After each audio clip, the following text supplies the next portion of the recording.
Okay. Well, I see we got Mike in here. Welcome, Mike. We're going to hang out. It's 5 till. We're going to start it right about 8. Open it up a little bit so people got time to wander in. Hope everybody's having a good day, enjoying life, living life, loving life as always. I'm just going through and gathering up some notes here while we hang out and wait.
Okay.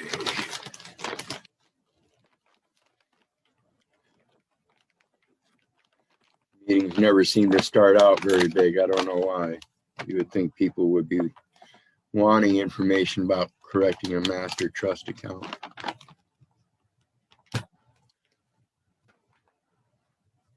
Well, maybe they don't think they have to do it right away. Maybe they think they got all the time in the world.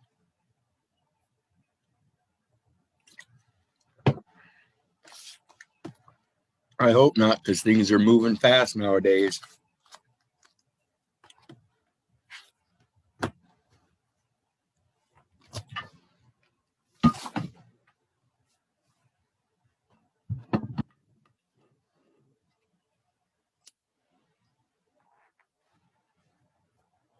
And please feel free to share the link. We could always use as many people as needed, as many people as we can get.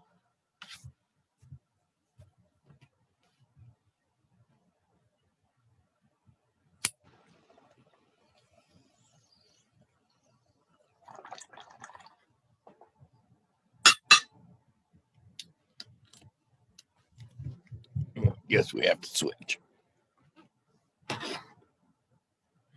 Okay.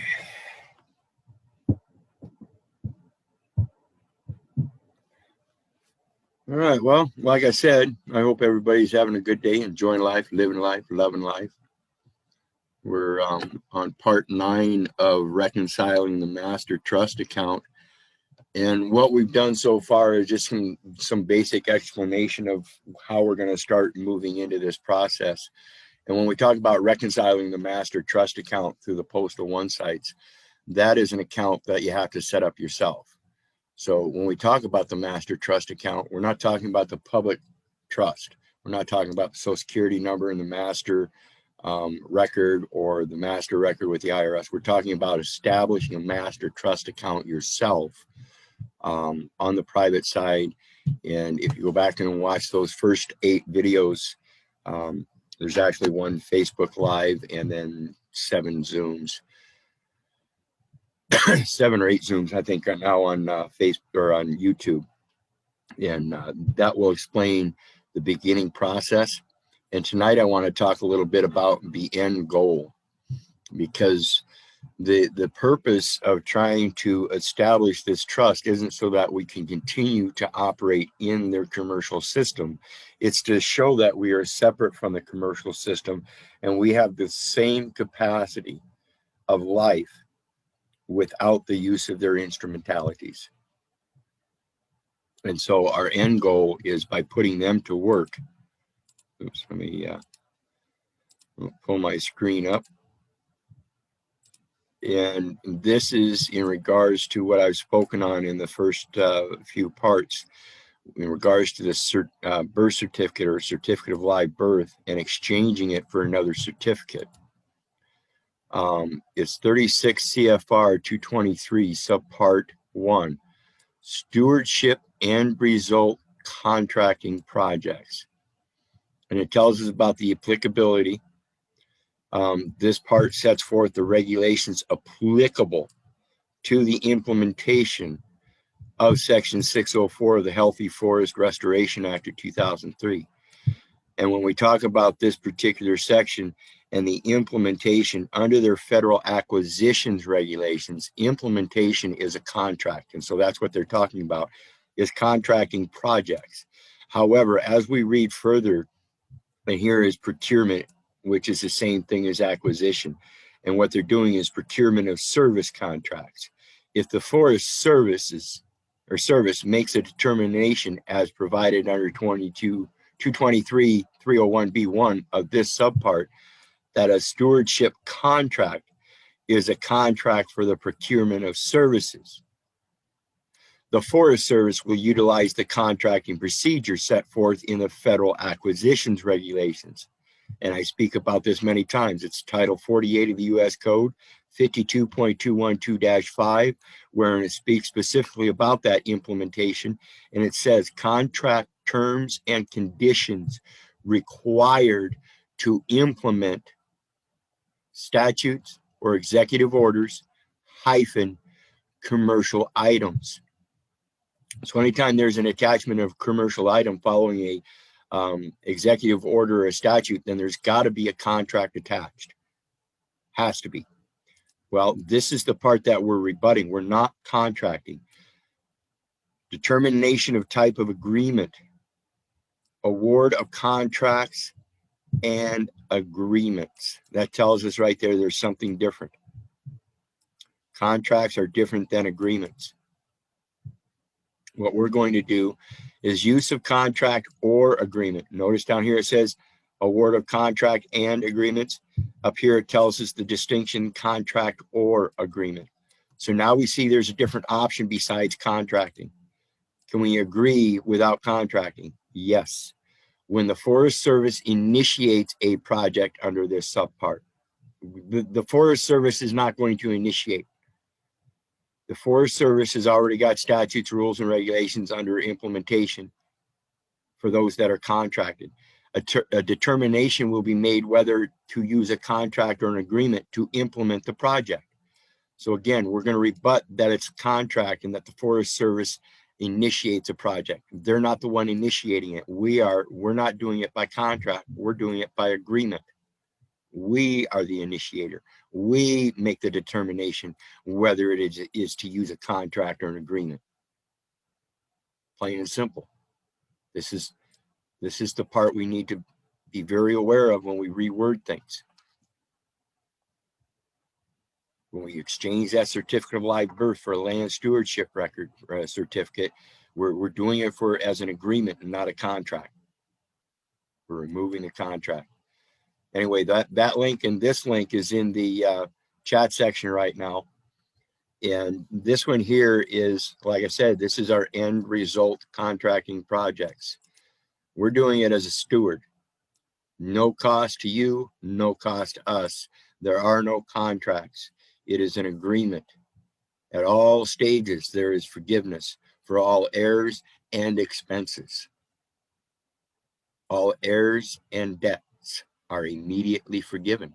In personam, equity acts in personam, in the now time, in the now venue, not some fiction on paper. It says, definition in this section, the chief The term chief means the chief of the Forest Service. So there's your definition of chief. If you click on chief, it's going to give you this exact thing right here. The term chief. Chief means the chief of the Forest Service. Director, same thing. The term director means the director of the Bureau of Land Management. So we deal with the Forest Service, of which is directed by the Bureau of Land Management via agreement or contract as appropriate. If we are not funded, and we are the ones that actually fund things based upon a credit, then it is merely a transfer and it is no longer a funding. And that is the appropriate term. We'll see that later on in research where they're going to talk about funding and advance. And we're not in this for commercial purposes. Those are all commercial terms. To appropriately define it, if you're going to use commercial terms, we're the total creditor. We give all credence to him, which he made all things. So all things you get from the land and the soil and the water and the air were actually created from him. Land management goals. The land management goals of a project under subsection B may include any of the following. Again, it's got to be an agreement under B. We have to project. We have to give our vision of what we are looking for. We're not looking for commercial purposes. And we're going to find out that on the forest lands, it's all about forestry and timber rights. Timber rights. You're not going to be operating a mill. You're not going to be cutting down so many trees. The land's only going to have so many trees on it, or the land that does have trees on it, it's not going to be for timber use. It's all going to be for private. Keep your nose out.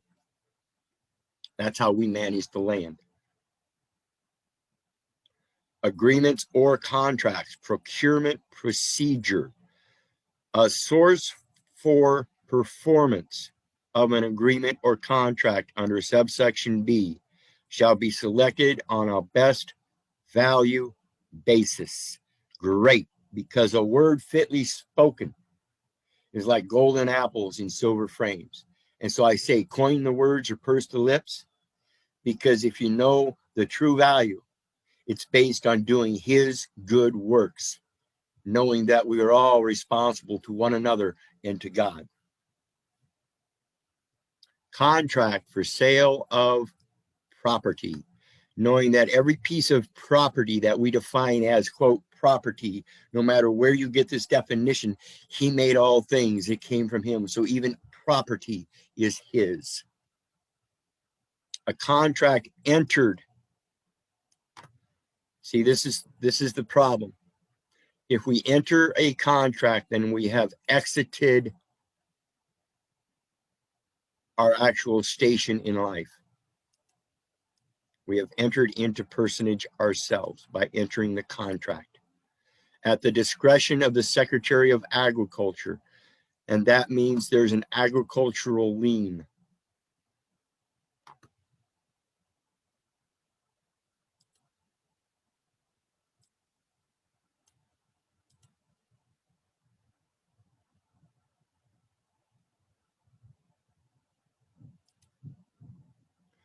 Agricultural lien means an interest in farm products, which secures payment or performance of an obligation for.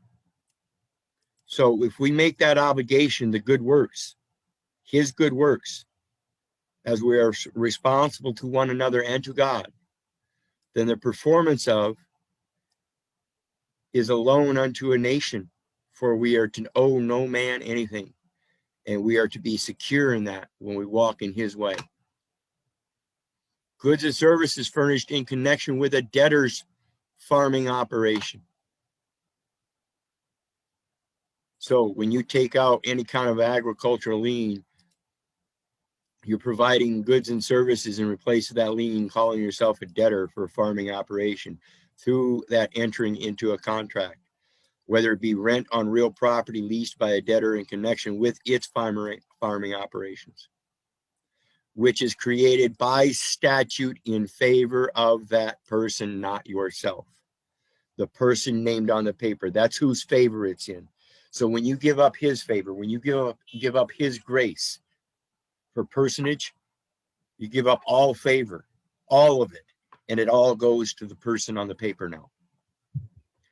In the ordinary course of its business, furnish goods or services to a debtor in connection with a debtor's farming operation, or leased real property to a debtor in connection with the debtor's farming operation. So they're talking about the good works, claiming that they're not good works. You're operating in sin as a debtor, and therefore they're going to take part of your property, whose effectiveness does not depend on the person's possession of the personal property. They're making a claim they don't even have possession of it. 9/10 of the law is possession, so they're making 1/10 of a claim, and you believe them. You believe them. This alone proves that no agricultural lien is actually equity. It proves the favor of one through a statute.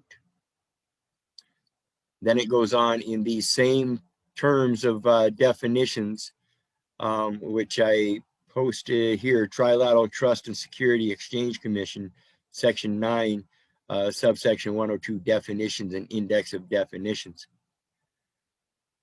It says certificate of title means a certificate of title with respect to which a statute provides for the security interest. So again, it's telling you, if you give up his security and subject yourself to the security of a statute, that's where you're going to get your equity. And it doesn't have any. None. It'll never give you the land back. You can't redeem the land through their paperwork. In question, to be indicated on the certificate as a condition of result of the security interests obtaining property over the rights of a lien creditor. Over the rights. An interest over the rights with respect to the actual collateral, the actual assets. So it's telling you the certificate of title is a transfer of rights, placing them in the interest of somebody else. Pure and simple. So as we go back to 16 USC, what was it, 6591C, stewardship, the end result is that we want to make sure that we procure through redemption of the land, not contract for sale of property, through our own methods of appraisal, of doing good works. The value of timber, like I said, it's their appraisal is based on the wood, the timber that you're going to produce and sell. We're not there to do that. We're there to replenish the land, not cut it down. The value of timber or other forest products used as an offset under subparagraph A.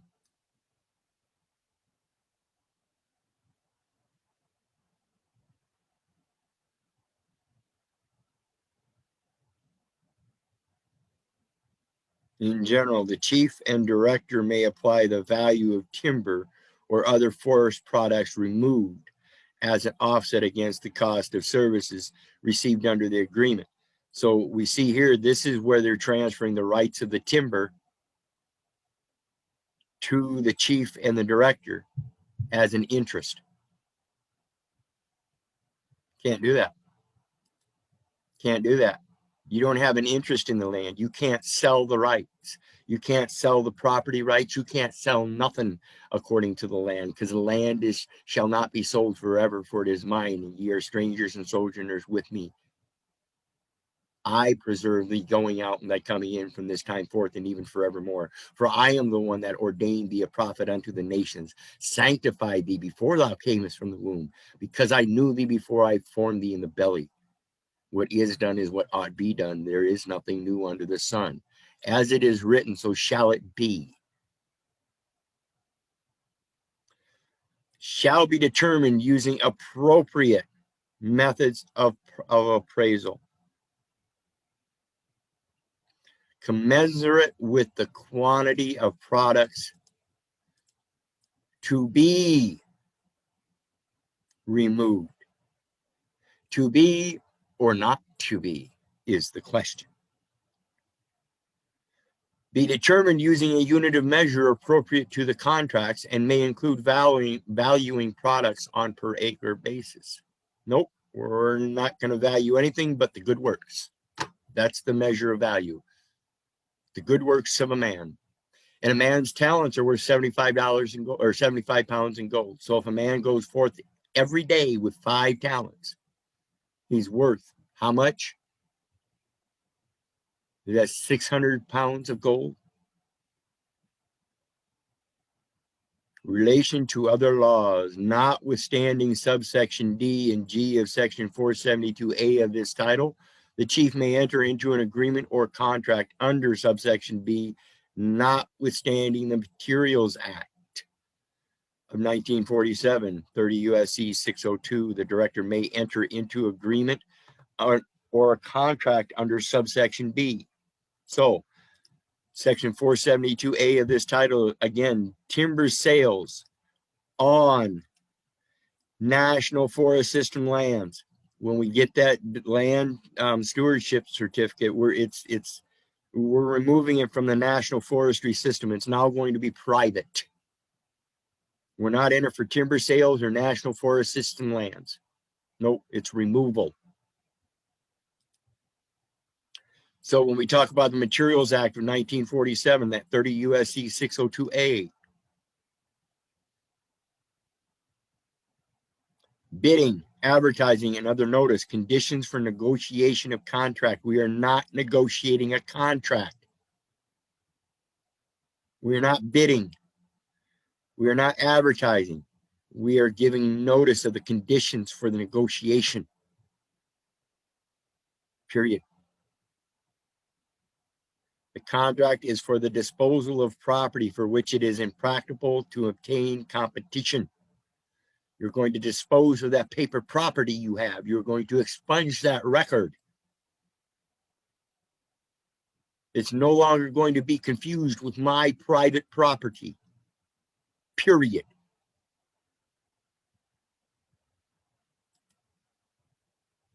Contracting officer, notwithstanding any other provision of law. That's telling you right there. The contracting officer has no standing. No standing. Read it correctly. And it's provision of law. That tells you that it has to be provided. The secretary, if it has to be provided, then where's the one? What about the one on your heart? See, that's the predicament they're in. They talk about prescribed and all this. How do you prescribe something that's already written? What is done is what ought to be done. There is nothing new under the sun. As it is written, so shall it be. This total babble. Secretary of the Interior may determine the appropriate contracting officer to enter into and administer an agreement or contract. So it's not just anybody that can jump into a contract and say, well, you got to listen to me because he says so. It don't work that way. The secretary may determine the appropriate contracting officer to enter into and administer an agreement or contract. That means through the secretary, the contract has to be determined first, whether it's an agreement or a contract, and then the appropriate contracting officer can be entered into it. They talk about fire liabilities. If you're not, listen, that's all insurance. It's all documented records that don't pertain to the origin of anything. Receipts in general, the chief and director may collect monies from an agreement. Let it not be confused. Monies from an agreement does not mean the agreement itself, whereas the agreement itself is money. And the agreements within that whole agreement determines different species of monies. They're the different obligations according to the paperwork. If you give it one source of money, then none of the collect monies occurs.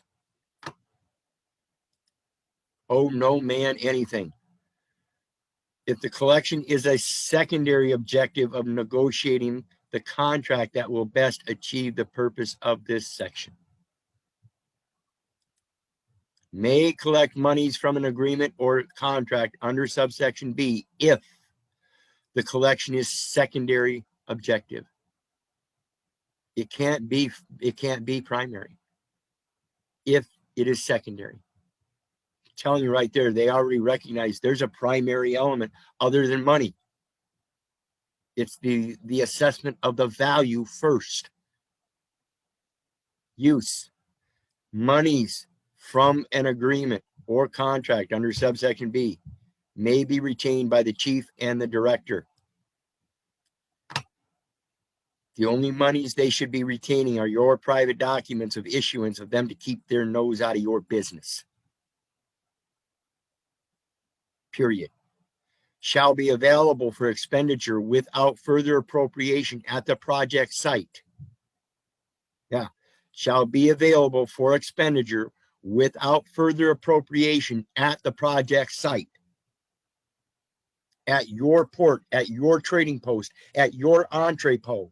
You're the one that issues the money or agreement of the contract from which the monies are collected or at another project site. If you're the only project site, if there's only one source, then there's only one site. That's what we're establishing, one site. In relation to other laws, as we said, notwithstanding any other provision of law, the value of services received by the chief or the director under stewardship contract project conducted under this section, and any payments made or resources provided by the contractor, chief, or director shall not be considered monies received from the national forest system or the public lands. Then if they're not getting their value from the public lands, which is the only place that value can come from, then where are they getting it?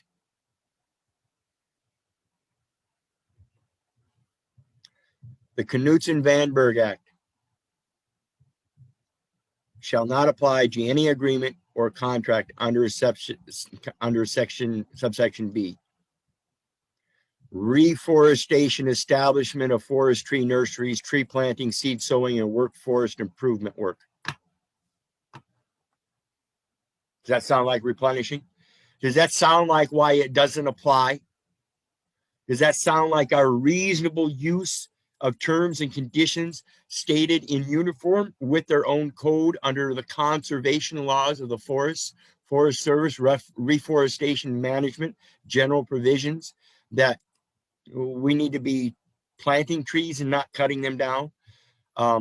Establishment of forest tree nurseries by the planting of such trees through seed sowing and forest improvement, which is the entire intent of the grant given in Genesis 1 and 2. To go forth and multiply, to be abundant and replenish, to redeem the earth as we use it. As we use it. All of this stuff is very important in regards to the end effect of what we're wanting to do. Cost of removal. Like I said earlier, it's a removal. You're going to remove all them inaccurate records. Notwithstanding the fact that a contractor did not harvest the timber, the chief may collect deposits from a contractor covering the costs of removal of timber or other forest products. Notwithstanding the fact that a contractor did not harvest the timber,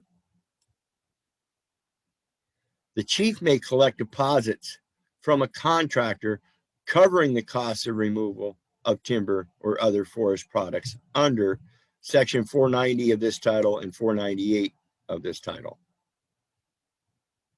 Does that sound right? Notwithstanding, so they don't have any standing, the fact that a contractor did not harvest the timber tells you why they don't have standing, because nobody harvested timber.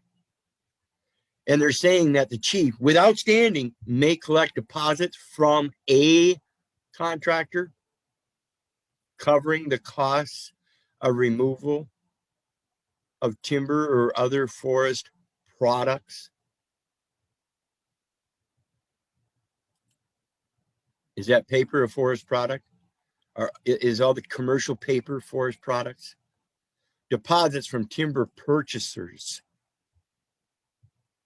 to defray costs of disposing debris.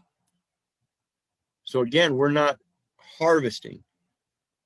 Somebody else is obviously purchasing debris.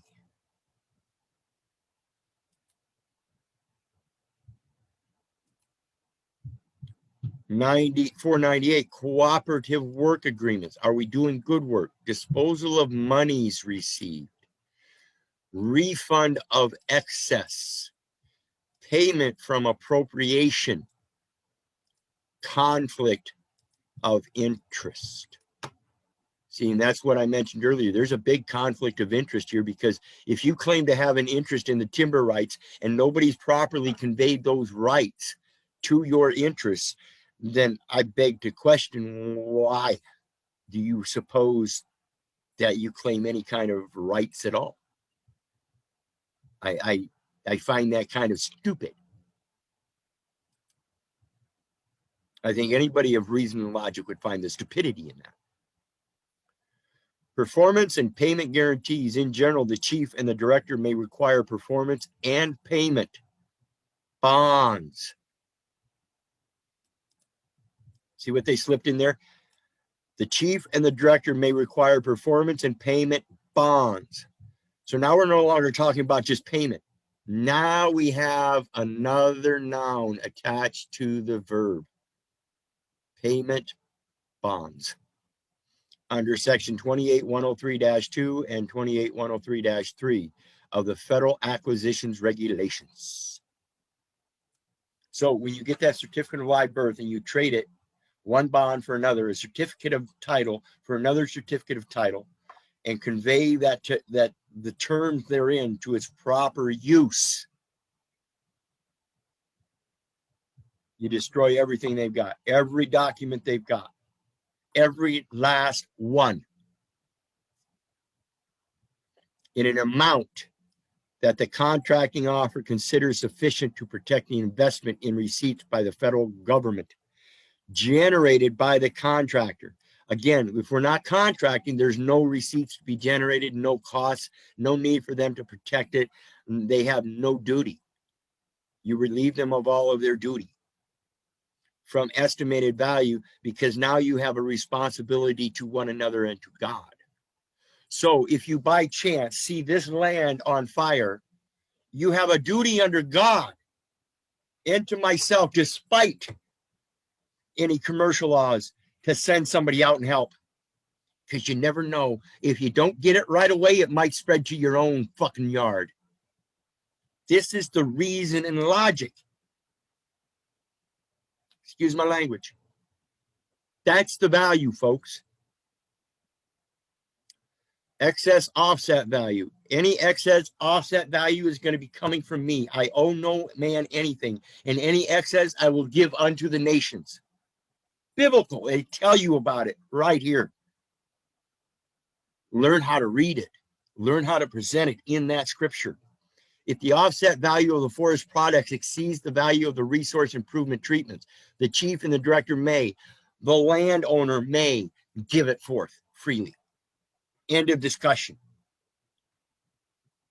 Anyway, cancellation ceilings, advance notice to Congress of cancellation ceiling excess of $25 million.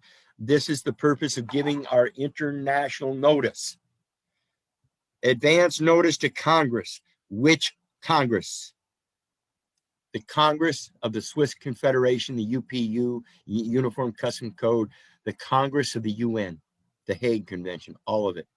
The International Forum. We're going to let the world know there is no longer, it's a cancellation of the ceiling in excess of 25 million.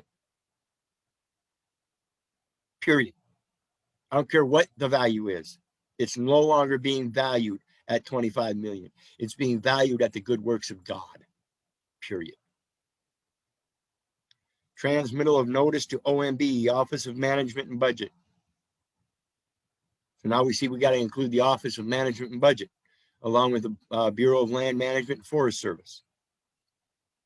Monitoring and evaluation. I guess you can monitor from afar, and if you see a fire, you better come. Huh.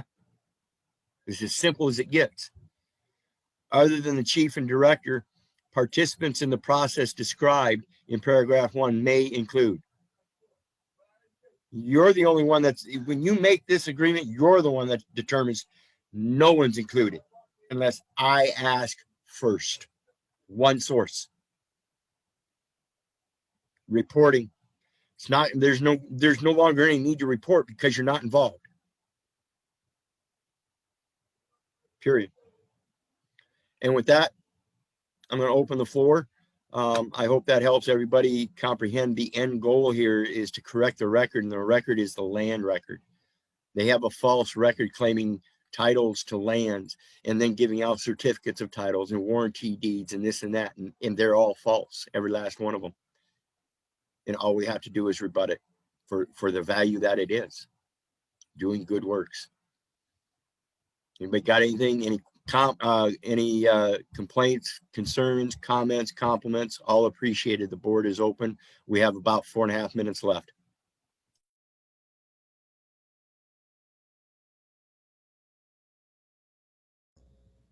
Okay, Keith, can you hear me? Yes, brother, please. Okay. I just got a notice from the county here about my house. It was appraised last year at 90,000, and this year they're going to appraise it for 140. And if I don't protest it, it's going to jump up. And so this, I think, is my opportunity to reestablish this, because right now they're saying the land is a residence, and I want to change it to private property so it's taken off the tax roll. So grab that warranty deed. Go down to the county courthouse, get that warranty deed. You're going to find out that that warranty deed isn't attached to an affidavit. It means it's not secured. That's why it's sitting on the county record. Somebody abandoned it. They don't have it in their private possession. So you're going to claim that warranty deed by putting a $1 stamp on the top left-hand corner. You're going to sign it, put your thumbprint on the bottom right-hand corner. You're going to take that not document number. You're going to take it and publish it in the newspaper as a notice and acknowledgement of warranty deed filed at the courthouse under this number. Making claim to that warranty deed as yours, securitizing it. You're going to make a simple notice in the newspaper 1 day a week for 3 weeks. When nobody comes forth and makes a claim on that same warranty deed, then you can file an actual claim, noticing an entry upon the judgment of a abandoned warranty deed.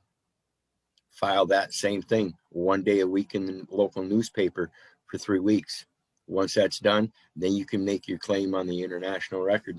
And nobody, you make it, that's your land patent. You don't have to draw up somebody else's land patent. You don't have to bring it forward. You make your own. I know that's beautiful what you just said. You know, that's what acknowledgement is, to make something. Matter of fact, we got about 2.5 minutes real quick. Let me pull it up. I mean, this is what everybody needs to do to cancel their contracts, because I'm not selling timber on this resident house. You know, they're leapfrogging, thinking I'm for hire, you know, I'm in commerce when I'm not. This house is just a place for people to stay at. Yep. And the land is here for somebody to enjoy. If there's an apple tree here, somebody can freely have an apple. Yeah. And when we look at this Title 40 of the U.S. Code, this is protection of the environment. So it fits right in with the forest, right? Yes. and conservation. And it says right here, purpose and functions. Operations. The term operation shall mean any step in the electroplating process. Oh my. You mean the purpose and function of the protection of the environment in their operations is the electroplating of the environment? I'll have to find, where is it? I've got one in here if I can find it real quick. Definition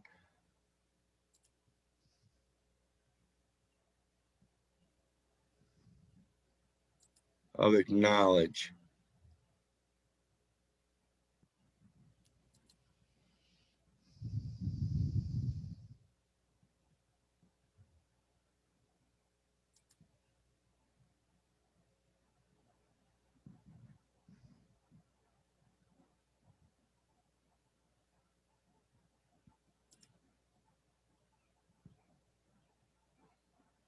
Huh. I'll have to find it, but there's a definition in here somewhere. And this is where they talk about transfer of property right, where they pull in their interest. But anyway, I'll find it sooner or later and post that definition of acknowledgement and tell